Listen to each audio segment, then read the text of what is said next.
స్వాతంత్రం వచ్చి 70 సంవత్సరాలు గడిచినా దళితుల్లో అభివృద్ధి లేదు. రాజకీయంగా, సామాజికంగా అవమానాలే తప్ప స్వతంత్రులు కాలేదు. స్వతంత్రులు కావాలి అంటే సంపద, వనరులు, భూమి ప్రతి ఒక్కరికి సమానం చేసినప్పుడే స్వతంత్రులుగా పేద ప్రజలు బతుకుతారు. సంపద ఒకరి చేతిలోనూ బానిసత్వం మరొకరితో ఉంటే ఎలా స్వతంత్రులు అవుతారు? ప్రభుత్వాలు ఈ విధానాలపై పనిచేయాలి. అప్పుడు స్వాతంత్ర భారతదేశంలో అభివృద్ధి చెందిన దేశాలన్నీ అందరికీ సమాన హక్కులు, విలువలు ఇచ్చింది. కాబట్టే సంపద దేశాల్లో ఉన్నాయి. వాళ్ళందరూ స్వతంత్రులు. వేరే మనల్ని మనందరి స్వతంత్రులు చేయవలసిన బాధ్యత ప్రభుత్వ పాలకులది అని కిరణ్ కుమార్ అన్నారు. ఈ కార్యక్రమంలో గ్రామ సర్పంచ్ రాయిమేరి అవినాష్, అత్తి వెంకటరమణ, ఎంపీటీసీ యాదగిరి, రాజుబాబు, సంఘ పెద్దలు మాసా పంపరాజు, మాసా చిన్న, శివకోటి, శ్రీను, పండు, వరాలు, మచ్చ సుబ్బారావు తదితరులు పాల్గొన్నారు. ఇంతటి గొప్పటి కార్యక్రమాన్ని ఏర్పాటు చేసిన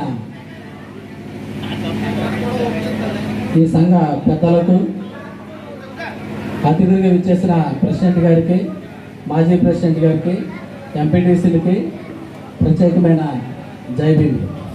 ఈరోజు ఇక్కడ ఎంత మంచి కార్యక్రమం జరుగుతుందంటే అప్పట్లో ఇక్కడ పునాదిగా మిగిలిపోయేది. మేము చదువుకునే టైంలో క్రికెట్, వాలీబాల్ ఆడుతూ ఉండేవారు ఇక్కడ. అప్పుడు పెద్దలు, అప్పుడు ఎంపీటీసీ గారు, ఇప్పుడున్న సర్పంచ్ గారు, ఎత్తరమణ గారు, మన అశోక్ బాబు గారు దీన్ని స్లాబ్ వేయడం, నిర్మించడం జరిగింది. తర్వాత ఇది శిథిల వ్యవస్థలో ఉంటే అప్పుడు ఇక్కడ నాయకత్వం ఇచ్చిన రాజాల శాఖ ఆధ్వర్యంలో యనమల కృష్ణ గారు దీనికి గ్రాంట్ ఇచ్చి కొంచెం శుభ్రం చేయడం, స్టైల్స్ చేయడం జరిగింది. ఇప్పుడు మళ్ళీ మన ప్రెసిడెంట్ గారు ఆధ్వర్యంలో దీన్ని ఇంకా డెవలప్ చేశారు. దానికి ప్రత్యేకమైన ఈ గ్రామంలో దీన్ని అభివృద్ధి చేసిన పెద్దలందరికీ ప్రత్యేకమైన జై భీమ్. ఈరోజు స్వతంత్ర దినోత్సవం జరుపుకుంటున్నాం అన్ని చోట్ల.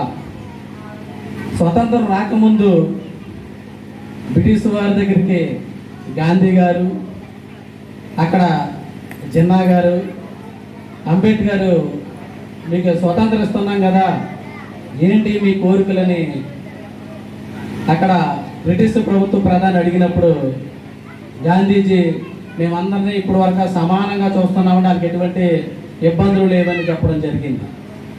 జిన్నా గారు కూడా అలాగే చెప్పడం జరిగింది. గాంధీ గారు హిందువుల తరపున వెళితే జిన్నా గారు ముస్లిమ్స్ తరపున, మహమ్మదీల తరపున వెళ్ళడం జరిగింది. అంబేద్కర్ ఒకడే బీసీల తరపున, మైనార్టీల తరపున, ఎస్సీల తరపున వెళ్ళడం జరిగింది. వెళ్ళినప్పుడు మాకు స్వతంత్రం ఇచ్చిన మాకు అభ్యంతరం ఏమీ లేదండి, కానీ ఆ స్వతంత్రంలోని మా వాళ్ళకి కొన్ని హక్కులు కావాలని స్వతంత్రం రాకముందే అబ్జెక్షన్ చేశాడంటే అంబేద్కర్. అది ఈ రోజుకి ఆయన రాజ్యాంగంలో పొందుపరిచిన, మనకి అనేక హక్కులు ఇచ్చిన, ఈ రోజుకి రాజ్యాంగంలోని రాజ్యాంగబద్ధంగా ఎస్సీలకు కానీ, ఎస్టీలకు కానీ, బీసీలకు కానీ ఎక్కడ పరిపాలించుకుంటే స్వేచ్ఛ, సమానత్వం లేకుండా పోయింది ఈ రాజకీయ వ్యవస్థలోని. కానీ అంబేద్కర్ అందరికీ స్వతంత్రం చేశాడు. ఈ స్వతంత్రులు రాజ్యాంగం రాసిన తర్వాత మనం అందరం స్వతంత్రులు అయ్యాం.